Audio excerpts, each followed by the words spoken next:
بسم الله الرحمن الرحيم الحمد لله رب العالمين والصلاة والسلام على سيد الأنبياء والمرسلين وعلى آله وأصحابه ومن تبعهم بإحسان إلى يوم الدين أما بعد فأعوذ بالله من الشيطان الرجيم بسم الله الرحمن الرحيم يا أيها الذين آمنوا قوا أنفسكم وأهليكم نارا وقودها الناس والحجارة عليها ملائكة غلاظ شداد لا يعصون الله ما أمرهم ويفعلون ما يؤمرون وقال تعالى قد أفلح المؤمنون الذين هم في صلاتهم خاشعون والذين هم عن اللغو معرضون والذين هم للزكاة فاعلون والذين هم لفروجهم حافظون فقال النبي صلى الله عليه وسلم ألا كلكم راع وكلكم مسؤول عن رعيته أو كما قال عليه الصلاة والسلام اللهم صل على سيدنا ومولانا محمد وعلى آل سيدنا ومولانا محمد وبارك وسلم اللهم صل على سيدنا ومولانا محمد وعلى آل سيدنا ومولانا محمد وبارك وسلم اللهم صل على سيدنا ومولانا محمد وعلى آل سيدنا ومولانا محمد وبارك وسلم۔ میرے محترم بزرگوں، عزیز ساتھیوں، اللہ تبارک و تعالیٰ کا بے انتہا فضل احسان ہے، کرم ہے کہ اللہ تبارک و تعالیٰ نے ہم سب کو اسلام جیسی عظیم الشان نعمت عطا فرمائی۔ اسلام صرف ایک مذہب کا نام نہیں ہے، بلکہ یہ ایک مکمل طریقۂ زندگی، ایک لائف اسٹائل، انسان کے پیدا ہونے سے لے کر مرنے تک انسان کے ہر لمحے میں آنے والی ضرورت کو پورا کرنے کا طریقہ بتاتا ہے۔ ایک مکمل شریعت ہے، ایک مکمل طریقۂ زندگی، طریقۂ حیات ہے، ایک لائف اسٹائل کو اسلام بتاتا ہے کہ انسان کو اس دنیا کے اندر رہ کر کیا کیا کرنا ہے اور کیا نہیں کرنا ہے۔ یہ مذہب اسلام کی خصوصیت ہے۔ اسلام کے علاوہ آپ کسی بھی مذہب کو اٹھا کر دیکھ لیں، زندگی کے کسی نہ کسی پہلو کے اندر وہ مذہب ہاتھ اٹھا لے گا کہ اس کے بارے میں ہمارے مذہب کے اندر کچھ نہیں ملتا کہ کیا کرنا ہے۔ لیکن مذہب اسلام ایک ایسا مذہب ہے کہ آپ زندگی کے کسی بھی فیلڈ میں رہیں، کسی بھی شعبے سے آپ تعلق رکھتے ہوں، چاہے امیر ہوں، غریب ہوں، چاہے آپ عمر کے کسی بھی حصے میں ہوں، بچے ہوں، جوان ہوں، بوڑھے ہوں،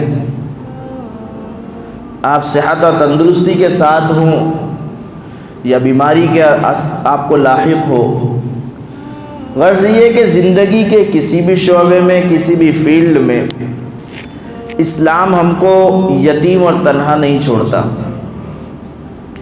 یہ مذہب اسلام کی خصوصیت ہے۔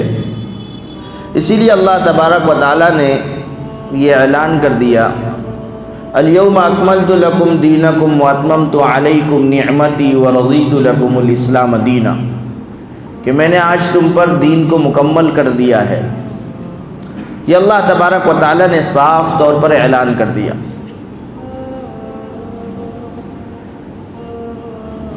تو یہ اللہ تبارک و تعالیٰ نے ہمیں بتا دیا کہ جو تم کو میں نے دین دیا ہے یہ کامل ہے، مکمل ہے، اس سے باہر جانے کی، کسی اور راستے کو تلاش کرنے کی تمہیں ضرورت نہیں ہے۔ دنیا کے اندر انسان کامیابی کے لیے، ہر شخص اس دنیا کے اندر کامیابی چاہتا ہے کہ میں کامیاب ہو جاؤں، ہر شخص یہ چاہتا ہے کہ میں سکسیسفل ہو جاؤں، لیکن جو کامیابی کا جو معیار ہے، جس چیز کو وہ کامیابی سمجھ رہا ہے، وہ چیز کامیابی تک انسان کو نہیں پہنچاتی۔ نبی کریم علیہ السلام نے اور اللہ تبارک و تعالیٰ نے دنیا کے مسلمان کے اور ایک انسان کے کامیاب ہونے کے لیے جن چیزوں کو بتایا ہے وہ چیزیں کچھ اور ہیں۔ ہم جن چیزوں کو کر رہے ہیں وہ چیزیں ہم کو کامیابی تک نہیں پہنچا سکتی۔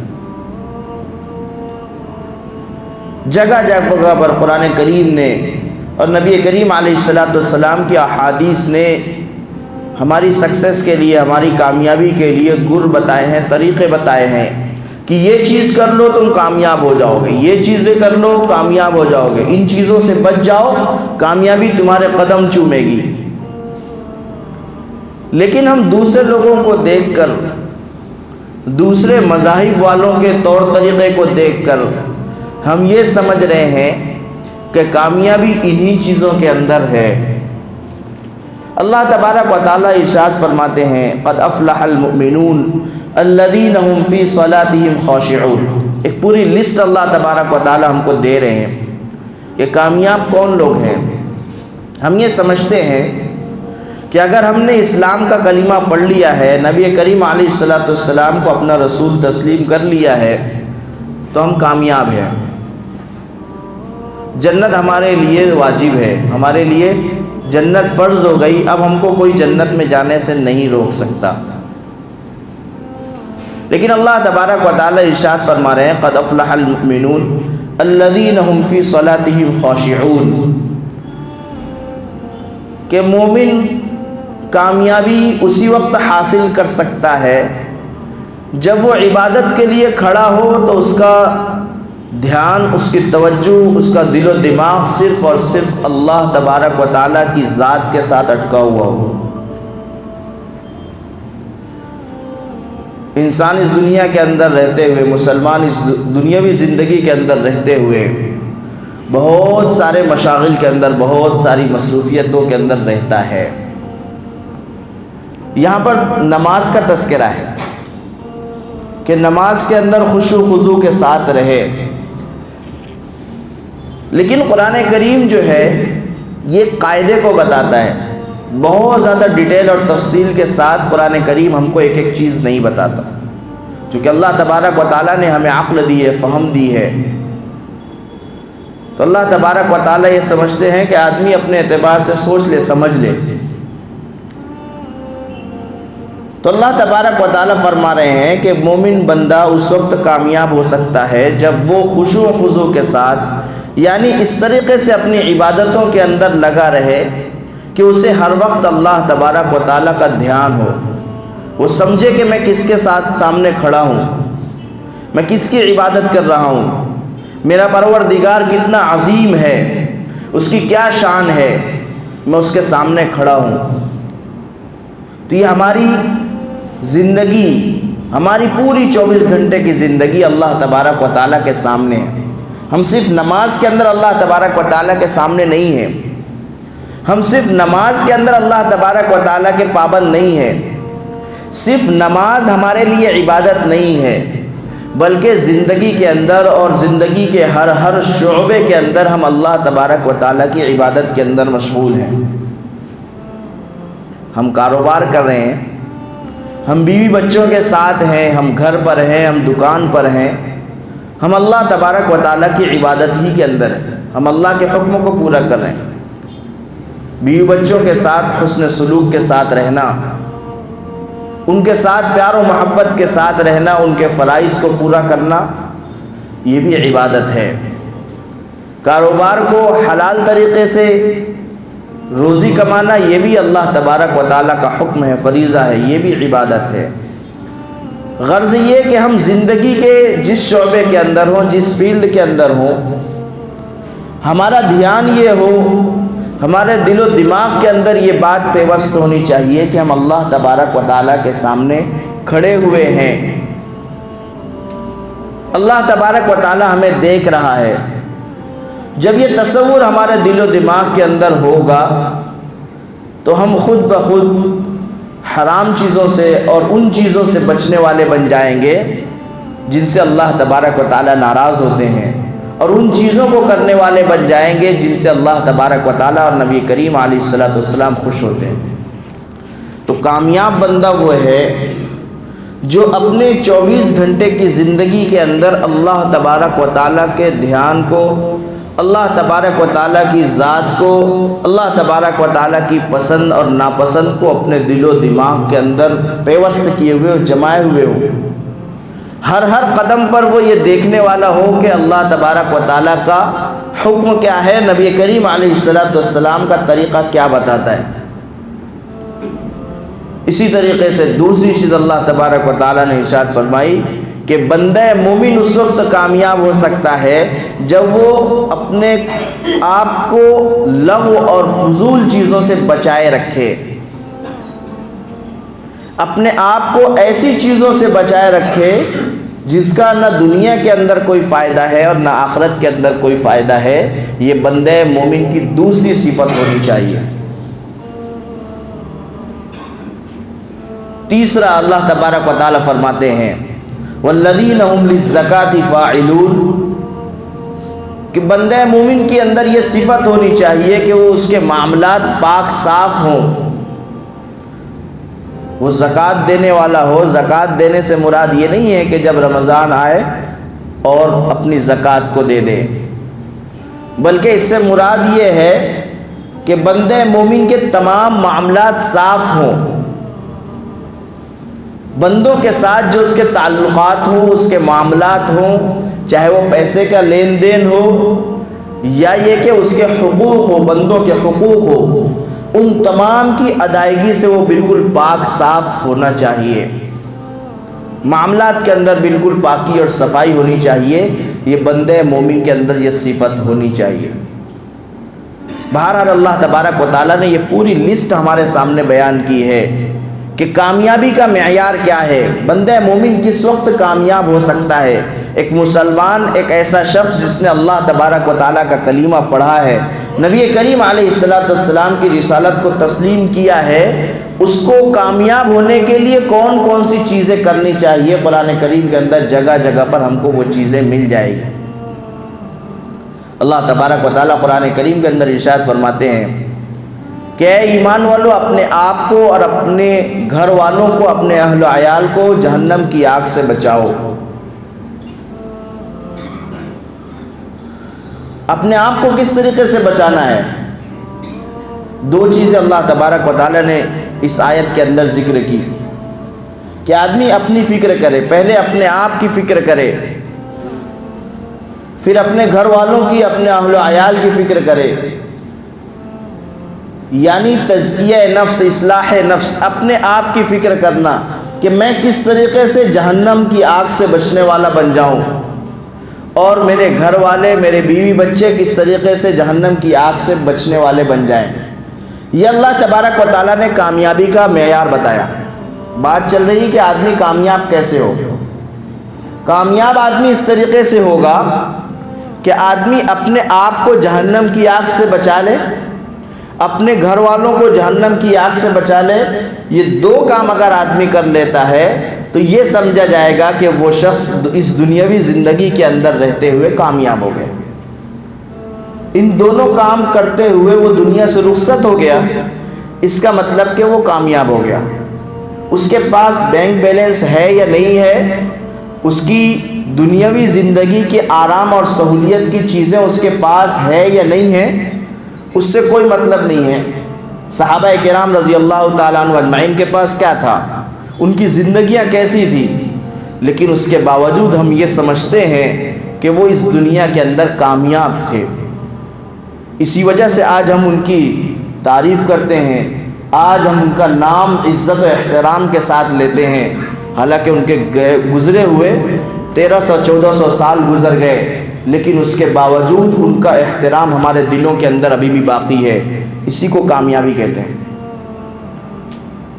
تو دنیا کے اندر ہر شخص کامیاب ہونا چاہتا ہے، لیکن جو کامیابی کی چیزیں اللہ تبارک و تعالیٰ بیان کر رہے ہیں، یہ نبی کریم علیہ السلام ہم سے بیان کر رہے ہیں، ہم ان چیزوں کو کرنے کے لیے تیار نہیں ہیں۔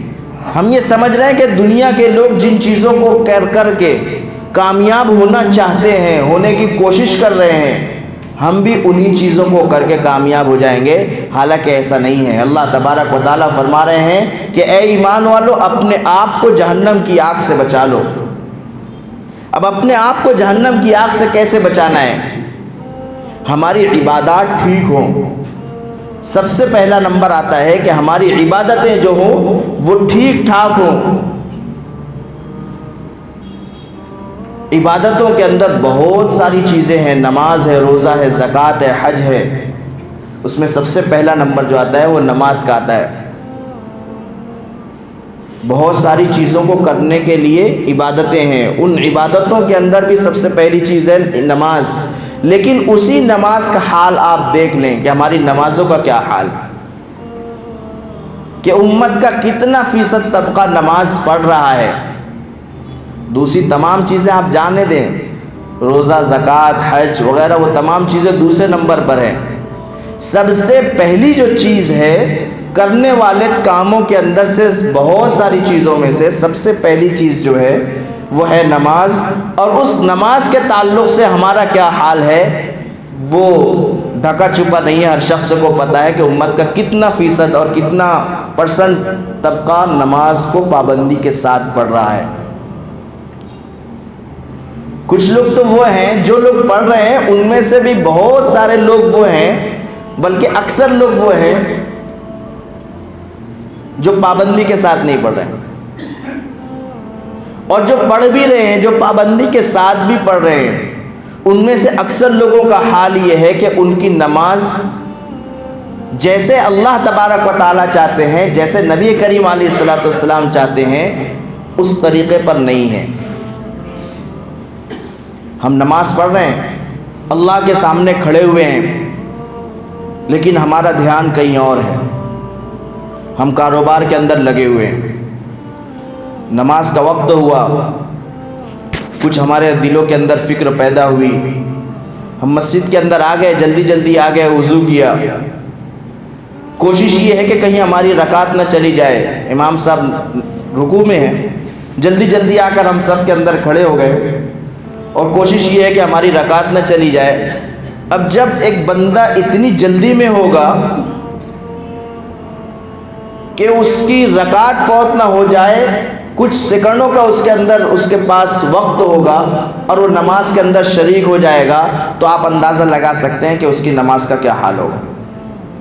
یعنی ہمارے نزدیک نماز کی اتنی اہمیت ہے، اتنی کم اہمیت ہے کہ ہم نماز کے لیے اتنا بھی وقت نہیں نکال سکتے کہ ہم نماز سے کچھ وقت پہلے، وقت سے کچھ دیر پہلے ہم مسجد کے اندر حاضر ہو جائیں، ہمارے دلوں کے اندر وہ عظمت ہو کہ ہم اللہ کے سامنے کھڑے ہونے جا رہے ہیں۔ ہم اس دنیا کے، اس کائنات کے خالق کے پاس، ہمارے رب کے پاس، جس کے پاس ہم کو جا کر ان تمام چیزوں کا حساب دینا ہے، جس نے ہم کو اتنی ساری نعمتیں دی کہ ایک نعمت کا بھی اگر ہم حق ادا کرنے کے لیے آ جائیں تو ہم اس کا حق ادا نہیں کر سکتے، اس عظیم رب کے سامنے ہم کھڑے ہونے کے لیے جا رہے ہیں۔ یہ تمام باتیں ہمارے ذہنوں کے اندر نہیں ہیں، ہم ایسے ہی ایک فارمیلٹی پوری کرنے کے لیے، ایک عادت کو پورا کرنے کے لیے ہم صفوں کے اندر کھڑے ہو رہے ہیں، اور امام جیسے ہی سلام پھیرتا ہے ہم اس مسجد کو خالی کر کے چلے جاتے ہیں، ہمیں پتہ ہی نہیں ہے کہ ہم نے کیا کیا۔ بہت سی مرتبہ تو ایسا ہوتا ہے کہ امام نے اللہ اکبر کہا، ہم نے بھی اللہ اکبر کہہ لیا، امام نے سلام پھیر دیا، ہم کو پتہ ہی نہیں کہ ہم نے کیا کیا، ہم کو یہی نہیں پتہ ہے کہ ہم نے ثنا پڑھی تھی یا نہیں پڑھی تھی، درود شریف پڑھا تھا نہیں پڑھا تھا، سجدے کے اندر ہم نے تسبیح پڑھی تھی، رکوع میں تسبیح پڑھی تھی یا نہیں پڑھی تھی، ہمیں پتہ ہی نہیں۔ ایک مشین کی طرح امام نے اللہ اکبر کہا، سوئچ آن کیا، سلام پھیرا، سوئچ آف ہو گئی، ہم کو پتہ ہی نہیں چلا کہ ہماری نماز ہو گئی۔ یہ ہمارا حال ہے۔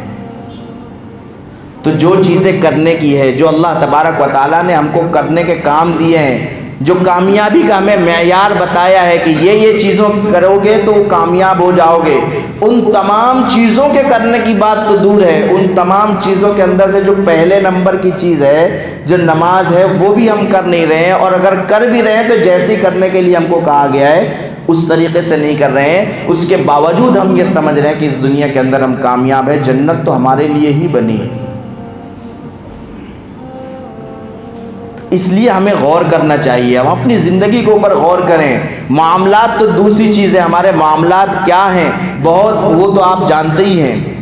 بہت سارے لوگوں کی زبان سے ہم نے یہ سنا ہے، اپنے کانوں سے سنا ہے کہ مسلمانوں سے معاملات نہیں کرنے چاہیے، کرسچن سے کر لو، دوسرے مذہب کے لوگوں سے کر لو، جو لوگ داڑھی ٹوپی جن کے سروں پر نہیں ہے، جن کے چہروں پر نہیں ہے، ان سے معاملات کر لو، یہ اچھا ہوگا۔ اگر آپ ایسے لوگوں سے معاملات کرو گے تو آپ پھنس جاؤ گے، ہم نے اپنی کانوں سے سنا ہے۔ تو یہ ہمارے معاملات کا حال ہے،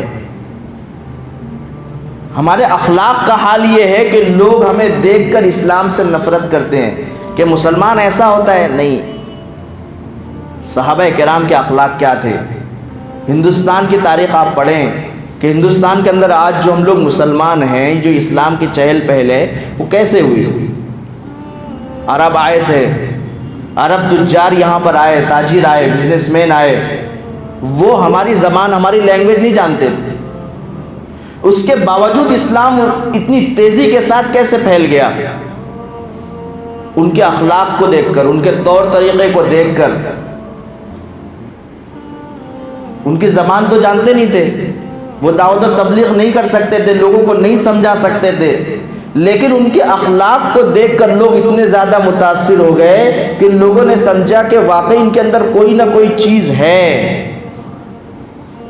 اور لوگ اسلام سے محبت کرنے والے بنے، اور اتنی تیزی کے ساتھ ہندوستان کے اندر لوگ مسلمان ہو گئے۔ پوری دنیا کے اندر تیسرے نمبر پر ہندوستان آتا ہے جہاں پر مسلمانوں کی تعداد اتنی زیادہ ہے۔ تو یہ کیسے ہو گیا؟ یہ اخلاق کی بنیاد پر ہوا۔ وہ تاجر آ کر لوگوں کو مجبور نہیں کرتے تھے، وہ تلوار لے کر لوگوں کے پیچھے نہیں چلتے تھے کہ اسلام قبول کرو، اس کے باوجود لوگوں نے اسلام قبول کیا۔ آپ محمد بن قاسم رحمۃ اللہ علیہ کو پڑھیں، جن کے ذریعے اسلام اس ہندوستان کے اندر داخل ہوا۔ 17 سال کی عمر میں انہوں نے اسلام قبول کیا تھا۔ سندھ کے راستے سے وہ ہندوستان تشریف لائے، پورا ہندوستان کو فتح کیا۔ جس وقت ہندوستان بہت بڑا تھا، ہندوستان، پاکستان، سری لنکا، بنگلہ دیش، یہ سب داخل تھا۔ پھر محمد بن قاسم کو واپس بلایا گیا، جو بادشاہ تھا اس نے محمد بن قاسم کو واپس بلا لیا، کسی دشمنی کی وجہ سے۔ وہ نہیں چاہتا تھا کہ ان کی حکومت اور زیادہ پھیلے۔ کتابوں کے اندر لکھا ہے کہ جب محمد بن قاسم یہاں سے واپس جا رہے تھے، 17 سال کا نوجوان جب یہاں سے واپس جا رہا تھا، تو یہاں کے جو دوسرے مذاہب کے لوگ تھے، جو ہندو تھے، وہ بلک بلک کر رو رہے تھے کہ مت جاؤ، ہمارا کیا ہوگا، ہمارا مذہب نہیں مانتے تھے وہ۔ اس کے باوجود اتنے اخلاق سے اتنے زیادہ متاثر تھے کہ آج تک ایسا کوئی بادشاہ ہمارے یہاں پر نہیں آیا ہے۔ اس وقت راجہ داہر کی حکومت تھی، وہ لوگ اس کے ظلم سے اتنے زیادہ پریشان ہو گئے تھے، اور جب انہوں نے محمد بن قاسم کے اخلاق کو دیکھا اور وہ جب جانے لگے تو وہ بلک بلک کر رو رہے تھے کہ آپ نہ جائیں، آپ حکومت کریں۔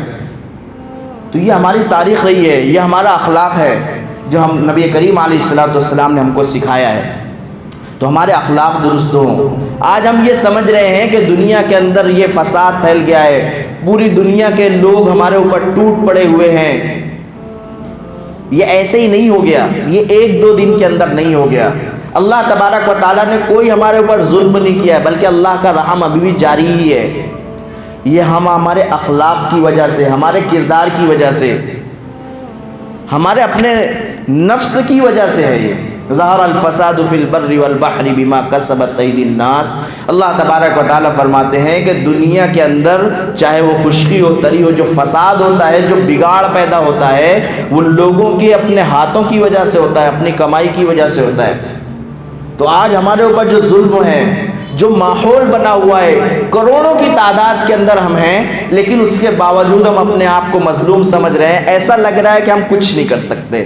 اس کی وجہ یہ ہے، حالانکہ صحابہ کرام اس وقت 313 تھے، اس کے باوجود وہ یہ سمجھ رہے تھے ہم سب کچھ کر سکتے ہیں۔ آج ہم کروڑوں کی تعداد میں ہیں، لیکن ہم یہ سمجھتے ہیں کہ ہم کچھ نہیں کر سکتے۔ اس کی وجہ یہ ہے کہ ان کے پاس ایمان تھا، ان کے پاس اخلاق تھا، ان کے پاس نبی کریم علیہ السلام کی پوری شریعت تھی جس پر وہ عمل کر رہے تھے۔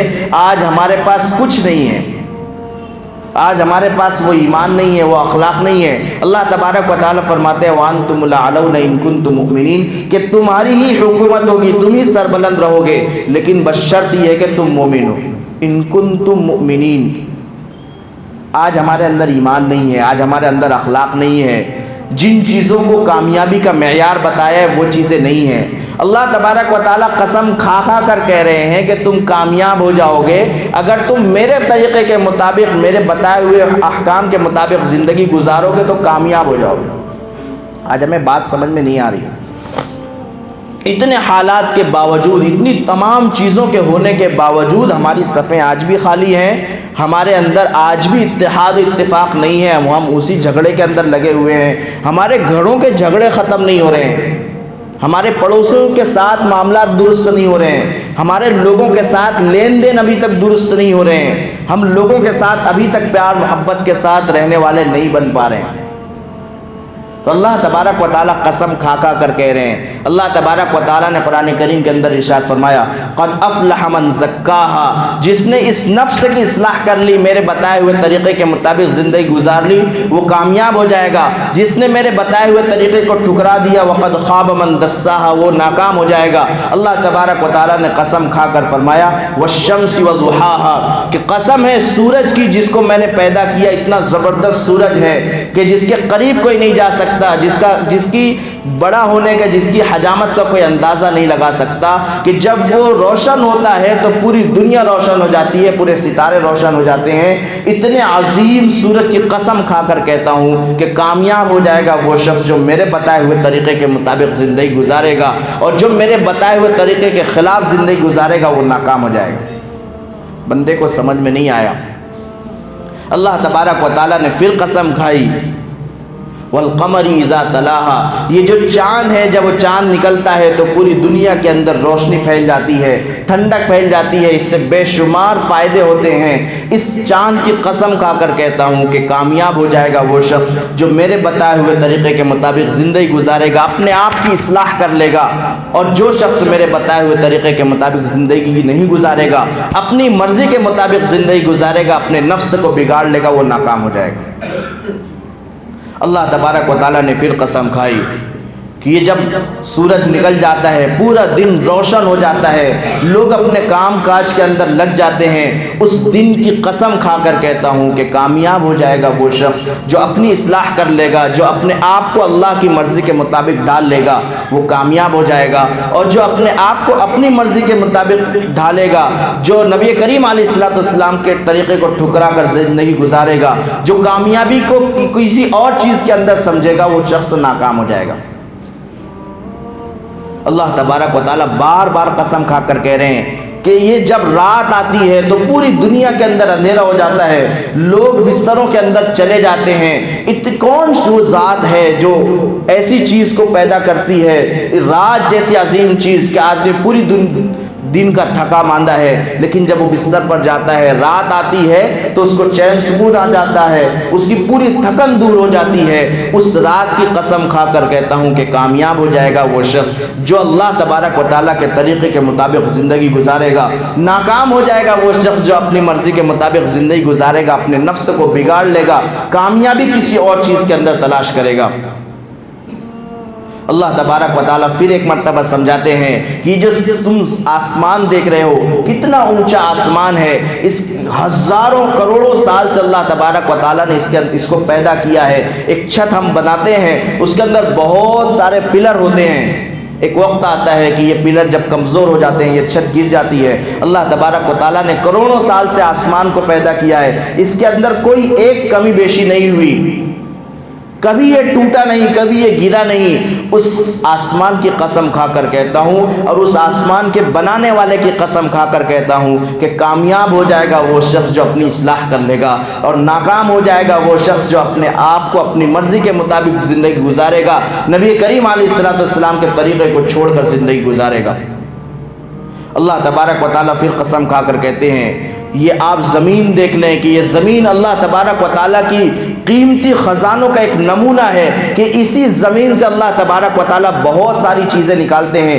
زمین ایک طرح کی ہے، اس سے سونا بھی نکل رہا ہے، چاندی بھی نکل رہا ہے، لوہا بھی نکل رہا ہے، کوئلہ بھی نکل رہا ہے۔ اسی زمین کے اندر جب آپ پانی ڈالتے ہیں، بیج ڈالتے ہیں، تو اس سے پیڑ پودے نکلتے ہیں۔ ایک ہی زمین ہے لیکن الگ الگ پیڑ پودے ہیں، ایک ہی زمین ہے لیکن اس سے نکلنے والے اناج کی خوشبو الگ ہے، اس کا رنگ الگ ہے، اس کا مزہ، اس کا ٹیسٹ الگ ہے۔ ایک ہی زمین ہے، اس سے بہت ساری چیزیں نکل رہی ہیں۔ اللہ تبارک و تعالیٰ فرما رہے ہیں کہ اس زمین کی قسم کھا کر کہتا ہوں، اس زمین ہی کو دیکھ لو، اس زمین کی قسم کھا کر کہتا ہوں کہ کامیاب ہو جائے گا وہ شخص جو اللہ کے حکم کے مطابق اپنی زندگی گزارے گا، ناکام ہو جائے گا وہ شخص جو اللہ کے مرضی کے خلاف زندگی گزارے گا۔ پھر اللہ تبارک و تعالیٰ آخر میں کہتے ہیں کہ تم اپنے آپ کو دیکھ لو کہ میں نے تم کو کس طریقے سے بنایا ہے۔ یہ تمہاری آنکھیں دیکھ لو، اس ایک آنکھ کے اندر 36,000 بلب ہیں۔ اپنے کانوں کو دیکھ لو، اس کان کے اندر کتنا باریک پردہ ہے۔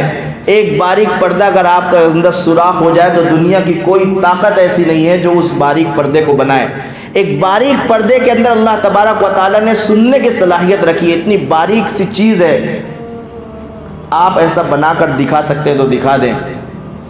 آپ اپنے ہاتھ کو دیکھیں، اپنی پوری باڈی کو دیکھیں، اللہ تبارک و تعالیٰ نے کیسا نظام بنایا ہے۔ ہمارے جسموں کے اندر، ہمارے دماغ کے اندر اللہ تبارک و تعالیٰ نے رگوں کا کیسا سسٹم بنایا ہے۔ اتنی زیادہ رگیں نسیں اللہ تبارک و تعالیٰ نے بنائی ہیں۔ سائنس کہتی ہے کہ اس دماغ کے اندر صرف اتنی زیادہ رگیں ہیں کہ یہ چاند پر جا کر واپس آ سکتی، اتنی زیادہ، اتنے چھوٹے سے دماغ کے اندر رگیں ہیں۔ ہماری فنگر پرنٹ کو دیکھ لیں، دنیا کے کسی انسان کی فنگر پرنٹ کسی سے میچ نہیں کرتی۔ اتنی چھوٹی سی جگہ میں اتنے سارے ڈیزائن اللہ تبارک و تعالیٰ نے بنائے کہ ایک دوسرے سے میچ ہی نہیں ہو سکتی۔ آدمی اتنی چھوٹی سی جگہ کے اندر ایک ڈیزائن بنائے گا، دوسری بنائے گا، تیسری بنائے گا، 1,00,000 بنا لے گا، 2,00,000 بنا لے گا، لیکن اس سے زیادہ نہیں بنا سکتا، کبھی نہ کبھی میچ ہو ہی جائے گا۔ لیکن اللہ تبارک و تعالیٰ نے انسان کی ایک انگلی کی فنگر پرنٹ کو اس طریقے سے بنایا کہ وہ کسی دوسرے سے میچ نہیں کرتا۔ اللہ تبارک و تعالیٰ نے ایسی زبان بنائی جو کسی سے میچ نہیں کرتی۔ اس کے اندر ایسی صلاحیت بنائی کہ اس کے اندر ہر طرح کی خوشبو، ہر طرح کے ٹیسٹ کو محسوس کرنے کے اللہ تبارک و تعالیٰ نے اس کے اندر طاقت پیدا کی ہے۔ دنیا کے اندر ہر انسان کی زبان بھی الگ ہے، دنیا کے اندر ہر انسان کی آنکھ بھی الگ ہے۔ تو یہ اللہ تبارک و تعالیٰ کی قدرت ہے۔ اللہ تبارک و تعالیٰ آخر میں کہتے ہیں کہ تم اپنے آپ کو دیکھ لو، میں تمہاری قسم کھا کر کہتا ہوں کہ تم کامیاب اس وقت ہوگے جب میرے احکام کے مطابق زندگی گزارو گے، تم میرے نبی کریم صلی اللہ علیہ وسلم کے بتائے ہوئے طریقے کے مطابق زندگی گزارو گے تبھی کامیاب ہوگے۔ اگر تم ان تمام طریقوں کے خلاف زندگی گزارنا چاہتے ہو، تم اپنی مرضی کے مطابق زندگی گزارنا چاہتے ہو، تم کسی اور کو دیکھ کر کامیابی سمجھتے ہو، تم ان کے مطابق زندگی گزار کر اپنے آپ کو کامیاب سمجھنے کی کوشش کرتے ہو تو تم ناکام ہو جاؤ گے۔ ساتھ ساتھ قسم کھا کر اللہ تبارک و تعالیٰ نے ہمیں سمجھانے کی کوشش کی ہے، لیکن ہم سمجھ نہیں رہے ہیں۔ ضرورت اس بات کی ہے کہ ہم اپنے آپ کی اصلاح کر لیں۔ اب نہیں تو کب ہم اپنی آپ کی اصلاح کریں گے؟ ہم کب سدھریں گے؟ اور کون سے حالات کے ہم منتظر ہیں کہ جب یہ حالات آ جائیں گے تب ہماری نمازیں، ہماری صفیں فل ہو جائے گی، ہماری مسجدیں چھوٹی پڑنے لگے گی، ہم آپس کے اندر محبت کرنے والے بن جائیں گے، ہمارے معاملات درست ہو جائیں گے۔ آخر کب ہوگا؟ بہت ہو گیا۔ اب ہمیں اللہ تبارک و تعالیٰ کے پاس آ جانا چاہیے۔ اللہ تبارک و تعالیٰ بار بار ہمیں فرماتے ہیں، ہم کو بار بار بلاتے ہیں کہ آ جاؤ۔ جب بھی تم آ جاؤ گے، اللہ نبی کریم علیہ السلام نے ارشاد فرمایا کہ تم چل کر آؤ گے، میں دوڑ کر آؤں گا۔ تم آ کر تو دیکھو۔ تو ضرورت اس بات کی ہے کہ نبی کریم علیہ السلام ہم کو جہاں چھوڑ کر گئے تھے، ہم وہاں پر واپس آ جائیں، اللہ تبارک و تعالیٰ کے احکام کے مطابق اپنی زندگی گزاریں، نبی کریم علیہ السلام کے لائے ہوئے طریقے کے مطابق اپنی زندگی گزاریں، ہم اب گناہوں کو چھوڑ دیں، آپس میں اتحاد کے ساتھ محبت کے ساتھ رہیں، نفرتیں ختم کر دیں، لوگوں سے دشمنی ختم کر دیں، معاف کرنے کا جذبہ پیدا کریں، اپنے حقوق کو ادا کرنے کی کوشش کریں، لوگوں کے ساتھ پیار محبت کے ساتھ رہیں، عبادتوں کا اہتمام کریں، اپنے معاملات کی صفائی کریں، یہ تمام چیزیں کر لیں تو دنیا کی کوئی طاقت ہمیں ہرا نہیں سکتی انشاءاللہ۔ اللہ تبارک و تعالیٰ سے دعا ہے کہ اللہ تبارک و تعالیٰ ہمیں کہنے سننے سے زیادہ عمل کی توفیق نصیب فرمائے۔ جن حضرات نے سنت نہیں پڑھی ہے سنت پڑھ لیں۔